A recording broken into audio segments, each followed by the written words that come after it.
Assalamualaikum warahmatullahi wabarakatuh. Kembali di Bahasa Carita TV episode 29. Seperti biasa, kita selalu menghadirkan tokoh-tokoh politik di tahun politik 2024. Untuk kali ini saya kehadiran calon legislatif DPRD Dapil Bogor Utara, bersama dengan Teh Jakia. Teh Jakia merupakan sosok muda yang religius.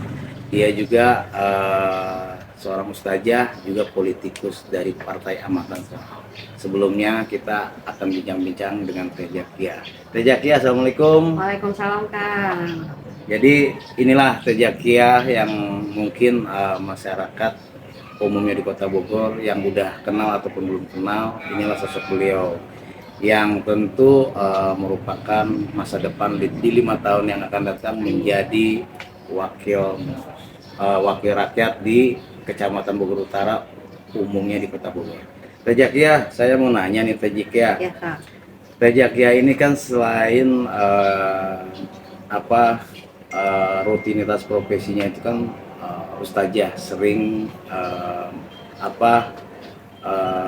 menghadiri majelis taklim dan juga memberikan tausiah, kolbu, kajian kolbu. Selain juga politisi ini kan menarik Teh. Nah, Teteh berangkat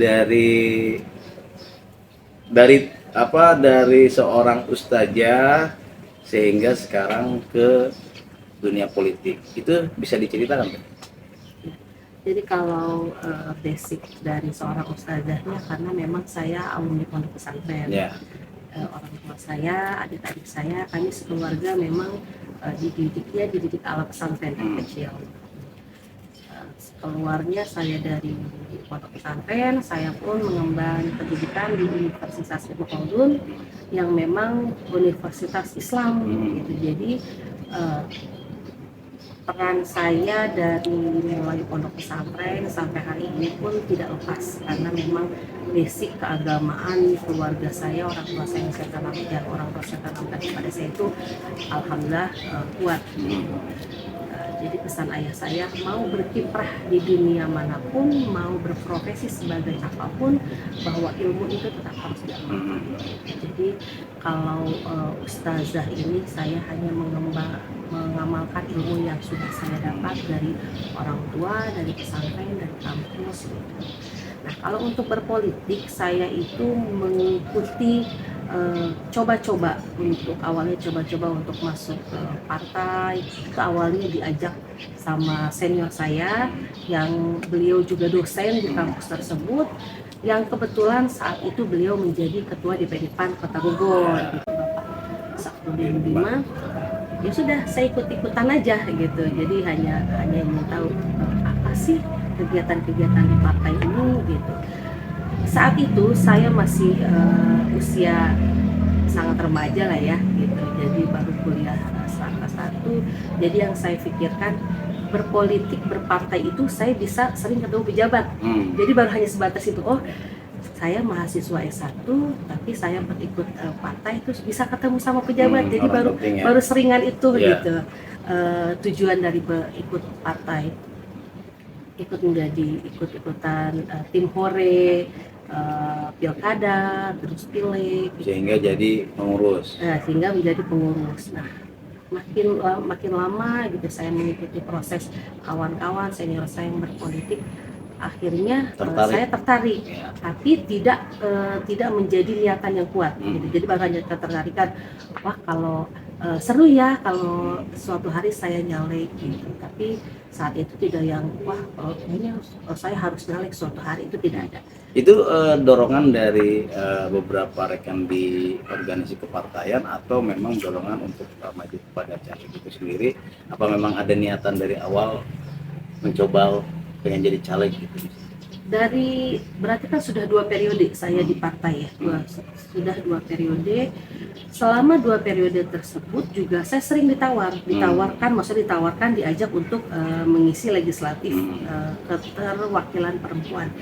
Namun saat itu saya berpikir, kalau saya ditaruh sebagai caleg hanya untuk mengisi kuota, saya tidak mau sebenarnya, karena saya punya prinsip itu be the best or never. Jadi kalau misalkan mau maju jadi yang terbaik, kalau nggak usah sama sekali gitu. Jadi selama 2 periode saya selalu diajak tidak mau, bahkan kemarin waktu 2019 saya benar-benar dibujuk untuk mengisi kuota lagi, bahasanya karena mengisi kuota, oh tidak gitu, saya tidak tertarik.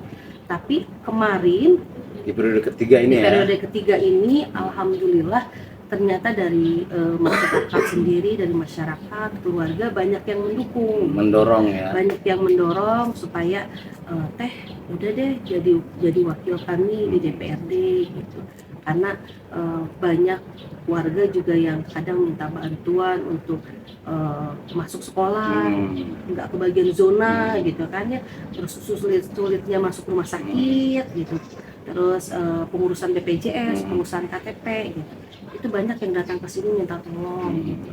Dan saya pun minta tolong kepada kawan-kawan saya sudah ada di anggota dewan gitu. Untuk menjembatani Betul, jadi saya lewat mereka lagi dan mereka bantu, alhamdulillah mereka langsung respon cepat membantu. Di situ langsung saya berpikir, wah enak ya punya jabatan bisa menolong orang lebih banyak lagi gitu. Artinya menjadi satu kebanggaan. Betul gitu. Jadi saya berpikir, kalau misalkan saya jadi anggota dewan, artinya makin banyak orang yang bisa saya tolong, makin banyak orang yang bisa saya bantu gitu dengan jabatan saya ini. Gitu.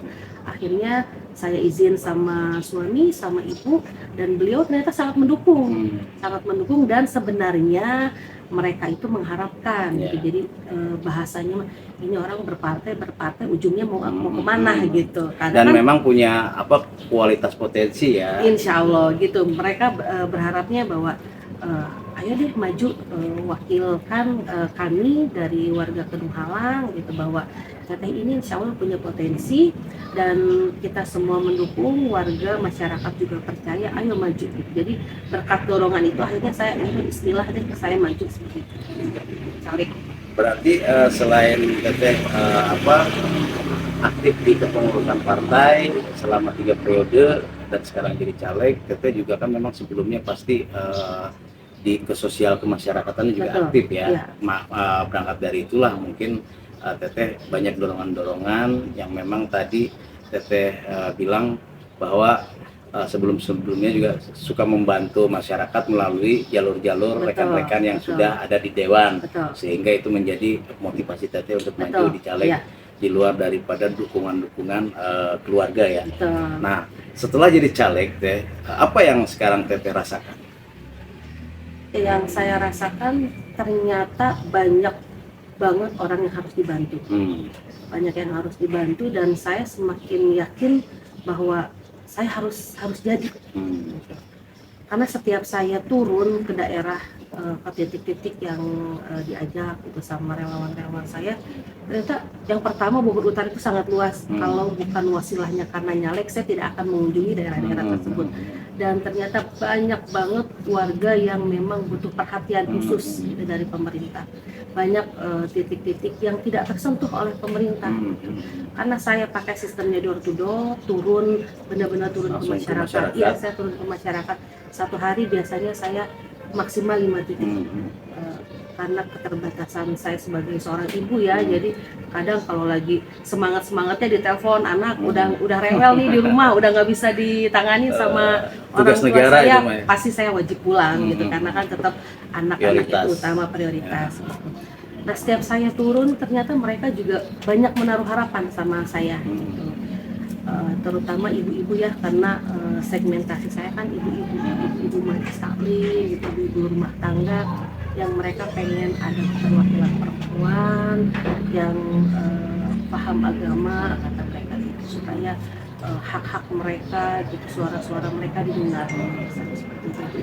Itu semakin menguatkan saya. Bismillah, ayo kita berjuang sama-sama supaya Allah takdirkan kasih haknya saya untuk duduk di anggota DPRD Kota Bogor.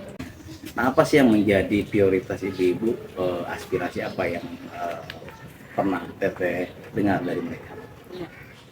Kebanyakan ini ibu-ibu majlis taklim juga mereka kan memiliki usaha. Jadi salah satunya mereka pengen ada pembinaan dan pemberian modal untuk UMKM. Lalu mereka juga ingin ada perawatan untuk majelis taklimnya. Nah, karena selama ini juga majelis taklim majelis saya tempatnya ini kurang dapat perhatian dari pemerintah. Lalu bantuan untuk guru ngaji, nah ini juga masih sangat minim bantuan banyak banget di Bogor Utara. Di Bogor Utara ini kan banyak banget majelis taklim. Nah, intensif untuk guru ngajinya. Adapun harapan-harapan dari ibu-ibu ini adalah mereka ingin adanya wadah untuk anak-anak yang benar-benar untuk mengkaji agama dengan sungguh-sungguh. Karena kalau di tempat saya, alhamdulillah saya sudah membina 176 santri itu yang memang mereka setiap pagi dan sore itu mereka menghafal Al-Quran, mempelajari ilmu agama. Karena saya ingin basic anak-anak masyarakat Bogor Utara itu kita jejelin dulu istilahnya dengan Al-Quran. Karena dengan zaman sekarang, pergaulan sekarang sudah Masya Allah memprihatinkan ya. Sangat memperhatikan. Belum lagi tawuran-tawuran LGBT gitu kan, penyimpangan seksual. Terus zaman sekarang anak sekolah aja sudah mendapati kasus kekerasan seksual gitu sama pacarnya sendiri, narkoba ya. Makanya saya dari hal yang terdekat dulu, dari yang terkecil itu saya membangun yayasan beserta suami untuk membina anak-anak gitu, untuk membina anak-anak di wilayah kami untuk basic agamanya dulu gitu. Karena saya selalu bilang sama anak-anak, mau besarnya jadi apapun mereka, entah nanti Allah takdirkan jadi pengusaha, jadi pejabat, bahkan jadi tukang sapu sekalipun, basic agamanya kuat. Kalau sudah basic agamanya kuat, insya Allah tidak akan keluar jalur. Berarti Teteh sekarang udah ada berapa santri tadi? 176. Dan memang itu si yayasan udah ada? Yayasan sudah ada. Dan itu santri itu tersebar di Kedung Halang. Hanya di Kedung Halang? Ya, sementara baru di Kedung Halang saja. Karena kan tempatnya masih seadanya. Dan itu masih pulang pergi santrinya. Jadi kalau cita-cita saya ke depannya pengennya bangun pondok pesantren di sini. Dan santri-santri saya ini insya Allah mereka tidak komersil. Saya tidak membuat yayasan komersil. Jadi kalau mereka ada rezeki, infak seikhlasnya. Kalau ya tidak bayar infak juga tidak apa-apa. Jadi dari 176 santri ini tidak semua berinfak. Karena memang saya niat dari awal sama suami membangun yayasan ini itu adalah dari zakat perusahaan kami gitu. Jadi kami membuat sendiri untuk lingkungan kami gitu. Jadi jangan yang jauh dulu gitu, mending yang dekat dulu ya, kita bina dulu yang dekat. Nah selain itu Teh kan pasti banyak aspirasi di masyarakat tentu kan, apalagi sekarang mendekati kurang lebih sekitar 60 hari lagi ya. Masa pencoblosan pemilu itu kan di 14 Februari. Nah berarti aspirasi itu banyak dong Teh yang Teteh terima, bukan hanya dari Ibu Majelis Taklim misalnya. Banyak. Betul. Nah itu yang Teteh terima dari dan mendengar aspirasi apa lagi Teh yang mereka harapkan dari Teteh? Kalau dari anak muda ya, dari anak muda sama bapak-bapak ya pastinya lapangan pekerjaan ya. Oh itu ya. Mereka mengeluhkan sulitnya mencari lapangan pekerjaan gitu. Bahkan sekalipun mereka ngojek juga katanya ojekan sepi. Terus ada lagi yang kalau mau masuk kerja di Kota Bogor ini ternyata masih banyak yang ada pungli gitu. Jadi kalau mau masuk kerja harus bayar dulu nih, bayar DP gitu. Istilahnya mereka ini kan kerja mau cari uang, kok malah dimintain uang dulu gitu. Masih ada oknum-oknum. Bahkan kan sekarang juga Teh mereka kalau misalkan memang ada peluang pekerjaan juga kan melalui yayasan atau PT, kadang-kadang dipotong sekian persen kan. Nah itu solusinya yang Teteh berikan kepada mereka untuk pekerjaan apa? Kalau saya kan basic saya juga seorang pengusaha ya. Jadi kemarin saya dengan suami sepakat kalau misalkan saya jadi tidak perlu menunggu dari luar. Jadi saya dan suami yang akan membuka lapangan pekerjaan sebanyak-banyaknya untuk warga Bogor Utara. Salah satunya contohnya kita ngambil beberapa sayuran dari petani, terus kita jual ke pasar. Kita berdayakan pemuda-pemuda yang ada. Nah, artinya memang pekerjaan itu juga menjadi salah satu krusial ya, Betul. masalah yang memang terus kalau misalkan untuk kan rata-rata memang permasalahan di Kota Bogor ini semua ya mayoritas mengatakan bahwa pendidikan termasuk kesehatan pun masih minim. Itu keluhan yang memang Teteh dapatkan di masyarakat khususnya di Bogor Utara, kesehatan yang mereka dambakan seperti apa? Mereka itu kalau untuk kesehatan dipermudah aja kalau ke rumah sakit. Mereka cuma minta itu. Karena selama proses ini administrasi betul ya. proses administrasinya. Jadi mereka itu kesulitan karena BPJS, kadang ada BPJS yang enggak. Terus untuk memindahkan dari BPJS yang berbayar dengan akhirnya tidak berbayar juga prosesnya lumayan agak sulit gitu. Mereka hanya minta itu aja sih, mereka hanya minta bahwa kalau mereka masuk rumah sakit mau berobat tolong dipermudah administrasinya, gitu aja. Oh berarti memang proses administrasi Ya, tadi ya, betul. berarti untuk selain proses administrasi, apakah memang paham ya jika memang ada puskesmas pembantu yang bisa tidak melulu harus ke rumah sakit untuk dirawat, Betul, misalkan ada di betul. wilayah-wilayah yang ya di kecamatan yang memang puskesmas untuk rawat inap juga meskipun mengalami penyakit yang tidak begitu berat lah gitu bisa dirawat. Itu ada program itu. Untuk dari PAN sendiri ada program, kalau dari kawan saya yang nyalek di DPRD provinsi, jadi jika PAN menang itu akan ada puskesmas per satu kelurahan. Dan memang itu ada rawat inap. Ya, rawat inap. Jadi mempermudah masyarakat agar tidak harus melulu ke rumah sakit yang besar gitu. Jadi kita siapkan puskesmas satu kelurahan satu puskesmas. Kita flashback sedikit ke belakang ya. Dari pengurus partai sehingga sekarang jadi caleg, berarti Teteh juga pengusaha juga ya? Saya Nah pengusaha. sekarang aktif di mana? Saya alhamdulillah pegang 7 perusahaan. Bergerak di bidang mais. Mais itu singkatan dari meeting, insentif, expansion sama exhibition.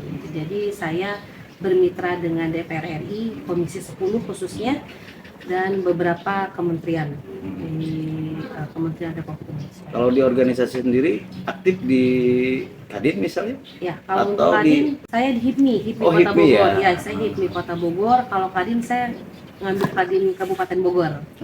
Ya. Kalau HIPMI-nya di Kota Bogor. HIPMI Kota Bogor kan. Jadi memang berangkat dari itu pengalaman-pengalaman itu menjadikan Teteh juga selain daripada tadi dorongan juga memang sudah layak lah, bisa dikatakan Amin, layak amin, dan insya Allah. berpotensi berkualitas untuk menjadi wakil rakyat. Amin. Nah, Teh kalau misalkan di wakil rakyat sebagai anggota DPRD ini kan penyambung lidah masyarakat ya, dimana ketika nanti Teteh duduk sebagai wakil rakyat, apa yang menjadi sasaran bidang yang Teteh inginkan atau diharapkan? Kalau saya Komisinya ya? komisinya ya, kalau di Allah kasih kesempatan saya pengennya di bidang pendidikan.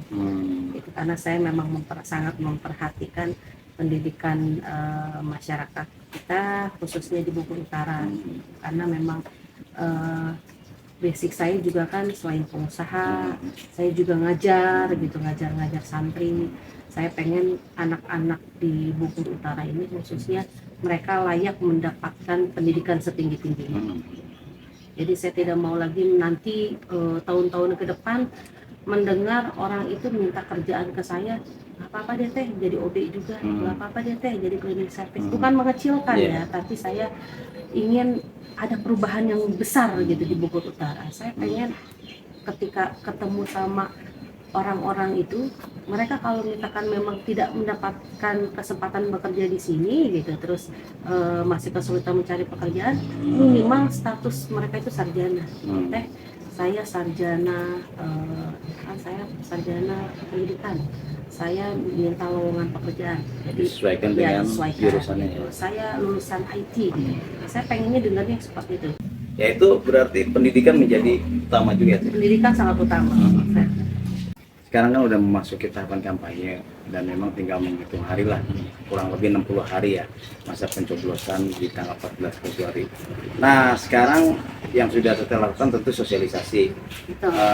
Sosialisasi di berapa kelurahan di Bogor Utara ini? 8 kelurahan. 8 kelurahan ya. Jadi Teteh sudah melakukan sosialisasi sesuai tahapan KPU ya. Apa aja Teteh yang sudah dilakukan? Yang pastinya turun ke wilayah, karena saya ingin benar-benar bertemu dengan warga, langsung mendengar aspirasi dari mereka, silaturahim, menjalin kembali silaturahim yang sudah lama terputus ya. Karena sebenarnya di Bogor Utara ini masih banyak keluarga besar saya dan pihak ini saya salah satu lama di Kedung Halang di Bune. Jadi saya tinggal bahasa Sundanya mah ngaruyuh gitu ya, datang ke murid-muridnya Abi, jadi yang sekarang pada punya pondok pesantren, yang udah punya madrasah, terus keluarga-keluarga besar dari pihak ibu gitu. Kita tinggal menjalin lagi silaturahmi gitu. Karena saya itu pengen kahutangan gitu. Jadi kalau misalkan saya jadi, saya berhutang budi kepada orang-orang yang memilih saya, dan saya memiliki kewajiban untuk turun kembali ke wilayah tersebut untuk benar-benar memperjuangkan hak-haknya, suara-suara dari masyarakat Bogor Utara. Berarti kan memang bicara amanah ya, Ya. Bicara amanah tadi kan memang tidak gampang ya. Betul. Dan itu memang warga harapkan lah, di mana banyak calon legislatif yang memang tidak menepati janji-janji politiknya. Ya. Bahkan mereka ketika jadi pun ya tidak kita pungkiri bahwa mereka selalu ya tidak kembali lagi, setelah dipilih mereka lupa dan sebagainya lah gitu kan. Itu kan menjadi salah satu problem di masyarakat ya, sehingga mereka kurang percaya terhadap wakil rakyat saat ini. Setelah melakukan sosialisasi tadi, dengan hitungan hari ini optimis.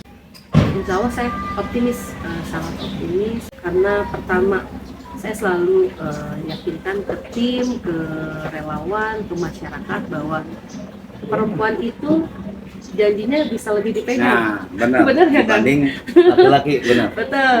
Nah, jadi saya selalu bilang gitu, ibu-ibu, perempuan itu janjinya bisa lebih dipegang. Dan niat saya kan dari awal ingin lebih bermanfaat untuk orang lain, lebih luas gitu. Targetnya berapa? Saya target 5.000 suara. Sampai saat ini data real yang saya udah pegang nih, kalau misalkan hari ini dilakukan pemilihan nih, udah berapa tuh? Karena saya by name by address, alhamdulillah sudah lebih dari 5.000. Sudah lebih dari 5.000. Semoga biasa. Tidak oyag ya. Mudah-mudahan dalam waktu masih lumayan cukup ya, bisa melebihi 5.000 ya. Karena kan memang kita tahu sendiri ketika secara teknis di TPS kan ya, banyak-banyak ibu-ibu yang apalagi yang sudah tua ya, itu butuh benar-benar sosialisasinya itu harus benar-benar. Nah, ada nggak Teh harapan Teteh untuk masyarakat Kota Bogor dan mengajak masyarakat khususnya di Bogor Utara ya untuk 14 Februari nanti? Silakan Teh langsung ke kamera ya. Jadi kalau memilih caleg itu seperti memilih jodoh. Nah, harus dilihat babat bebet bobotnya. Nah, benar, jadi jangan asal pilih ya kan. Setuju, ya. Benar. Apalagi hanya melihat dari isi amplop. Benar. Karena untuk keberlangsungan dan kebahagiaan yang lebih bahagia untuk masyarakat Bogor Utara, ayo saya ajak untuk pilih nomor 2 dari Partai Amanat Nasional. Insya Allah saya akan amanah dan ingin bermanfaat untuk warga Bogor Utara. Bismillahirrahmanirrahim. Fa idza faragta fansub wa ila rabbika farghab. Jadi jika sudah melakukan satu ibadah yang lain, maka lanjutkanlah dengan ibadah yang lain. Saya Zakiyah, putri asli Kedung Halang, mewakili Bogor Utara. Jadi mohon doa, dukungan, dan keridhoannya. Semoga Allah mentakdirkan saya untuk mewakili ibu-ibu, bapak-bapak semua sebagai anggota DPRD Kota Bogor, Dapil Bogor Utara. Jangan asal pilih hanya melihat dari isi amplopnya, karena suara ibu akan dipertaruhkan untuk 5 tahun ke depan. Jadi pilihlah caleg yang benar-benar sreg di hati, yang ibu-ibu sudah pernah berjumpa dengan beliau, minimal ibu-ibu kenal dari sosmednya. Jadi cari tahu bahwa orang tersebut memiliki manfaat untuk orang lain. Jadi jangan asal coblos ya Kang ya. Ya. Jangan lupa pilih Teh Zakiah nomor 2 dari Partai Amanat Nasional. Oke, baik Teh Zakiah. Selesai sudah perbincangan saya dengan Teh Zakiah.